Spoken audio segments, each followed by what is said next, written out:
It started raining yesterday afternoon, and it rained hard all night, and our pond is flooded. You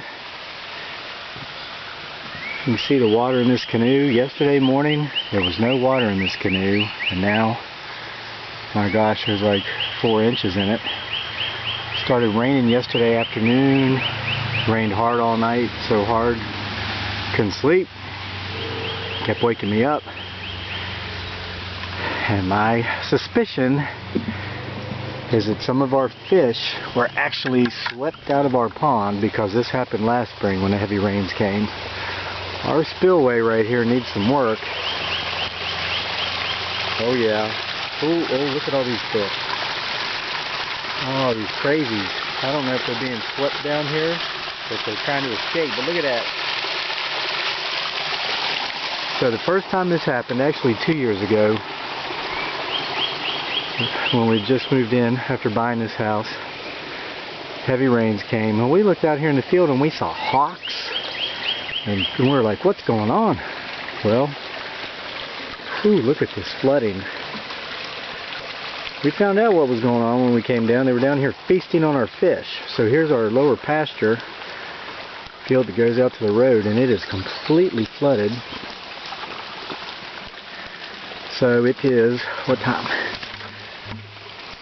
6:22 a.m. It's been daybreak for a little while now because it's mid-May, but the hawks aren't up and about yet, and so I've learned that when these things happen, I better get out here before the hawks do. If I've got any fish that came out of the pond from the flood, the hawks will get them before I do. So let's see what we've got going on in here. Oh, look at that. Look at that. What's that? Ooh, that's a catfish. Alright, there's a catfish laying here in the flooded field. His head's actually sticking up out of the water. He's barely... Wait, if I'd have waited half an hour to come out here, because the rain seems to have stopped for now, might have lost this guy. Let's see if I can get him in the bucket. I can get some water in here. Some water in my bucket. Okay.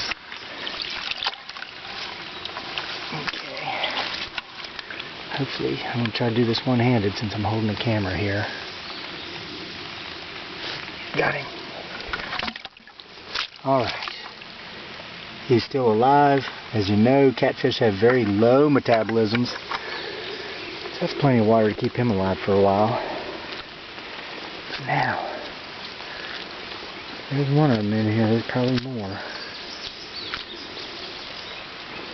Once last spring we came out here when this happened, and we got literally, the word my 7-year-old son likes to use all the time, more than 200 fish out of this flooded field.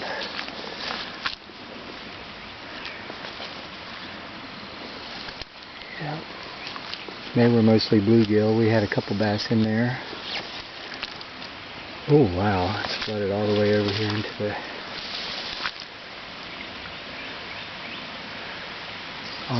weeds, over to the road. There's a culvert that takes us down to a main stream, so it rained so hard last night. These waters have already receded quite a bit, so I'm sure we stocked the local stream last night with fish from our pond. That's okay, we've got quite a few in there. So as of now, it doesn't appear as if I'm seeing any more. There'll be some in here hiding under the grass. We just can't see. We've got to wait for the waters to go down quite a bit more. And you know, those hawks have better vision than we do, so see, like right here, there's some spots under there that are 6 or 8 inches deep under the grass. There's fish in there, I know there are. So once these waters recede, we'll just sit in the house and watch for the hawks. When we see the hawks start landing, we know where the fish are. We'll come out, the hawks will fly away, and we'll get our fish, at least as many of them as we can. But right in here, this is probably believe it or not, almost waist deep. There's going to be a ton of fish in here. I'm going to have to wait a while for the waters to recede. But in the meantime, I got one catfish I caught with my hand here in a flooded field. It's a little mud cat. Oh, look at that. We put him in our pond. We caught him at the reservoir, local fishing hotspot, last summer. We only put 2 mud cats in here, so we know at least one of them's still around. We've got some channels and blues in here we put in here. But for right now, I'm going to put him back. Check out this peach tree. The deer totally decimated it last fall. My wife said cut it down because it looked like a broken stick, and I said nope, wait till spring. She's from the Philippines, a subtropical region where they don't have deciduous trees. It's summer all year round, and she's still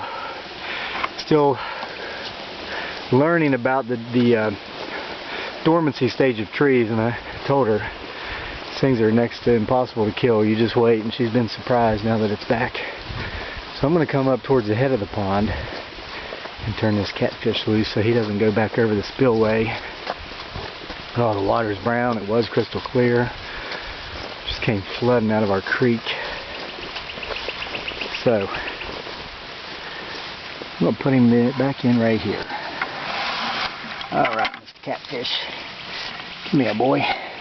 Or girl, I don't know. There's our mud cat. They got washed away in the flood. But we got him, and we're going to stick him right back in there. Alright. So I'm going to let those waters in the fields go down a little bit more. I know there's a ton more fish down in there. When I find them, I'll try to get it on video and show you guys. So if you enjoyed this video, please subscribe to our channel, Homesteading Off the Grid. And we'll see you next time, hopefully with a lot less floodwaters.